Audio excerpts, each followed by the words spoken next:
Ayan guys, for today's video, magre-react tayo doon sa magbibigay tayo ng opinion doon sa ating kinabit na Owens na monoshock. Ito, ilang buwan na rin tong shock na to. Ginagamit natin to. Medyo malambot siya compared doon sa stock na monoshock, yung galing kay MX mismo.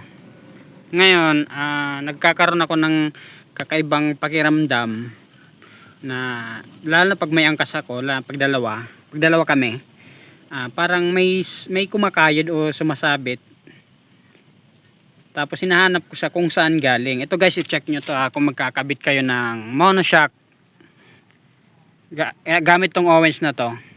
I-check nyo lagi yung pipe ninyo. Ito, naka-stock pipe kasi tayo. Ito yung nangyari sa kanya.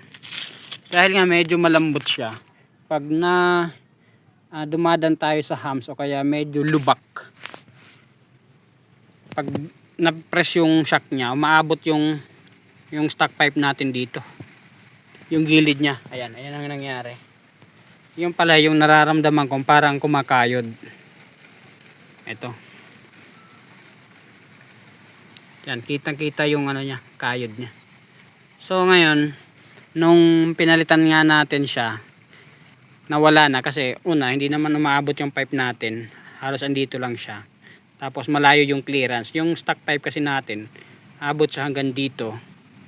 So ngayon, tumatama yung gilid dito. Naglagay na ako ng spacer niyan dito. Kasi ngayon lang naman natin to ikinabit itong pipe natin na YRS. Ngayon lang uli natin kinabit. Tsaka mabigat kasi itong stock pipe natin. Itong stock pipe natin, kung hindi ako nagkakamali, nasa 3 to 4.5 kilo yata ito. Samantalang itong pipe natin, wala pang 1 kilo to. Baka kulang 1 kilo tong pipe natin. So ngayon medyo gumaan. Ngayon kahit dalawa na kami, nawawala na yung pakiramdam ko nga na may sumasayad. Ngayon basta yun, kung magkakabit kayo ng shock na to na Owens, i-check nyo yung pipe nyo. Kung kagaya yung nararamdaman nyo, sa nararamdaman ko na para may kumakayod, check nyo yung axle ninyo kasi tumatama siya dito. Kahit may spacer, ilang spacer ko yata dito, 3 spacer na kinabit ko. So ayan yung resulta nya, tumatama sa gilid. Kasi syempre medyo mabigat tsaka mahaba. Pag medyo malambot yung shock natin, umaabot siguro siya dito. Ito yung kinayod nya. So far, goods naman yung ating Owens. Ilang buwan na rin natin to, wala naman siyang tagas. Ngayon nagpalit na nga ako, kahit medyo mataas-taas na lubak, kasi sinusubukan ko na siya ngayon nung pinalitan ko nito. Medyo gumaan din pati siya. Ayun, wala na ako naririnig na medyo kumakalampag o kaya yung parang yung ganong tunog kasi nga kumakayod yung ating rear axle.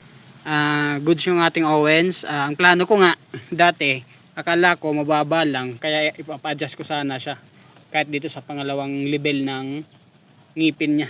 Ang inisip ko lang, baka kasi tumaas naman yung ating gulong. Ito, halos sasayad na nga siya sa semento. Lalo pag nagangat pa siguro tayo, baka lalong bumaba yung ating swing arm.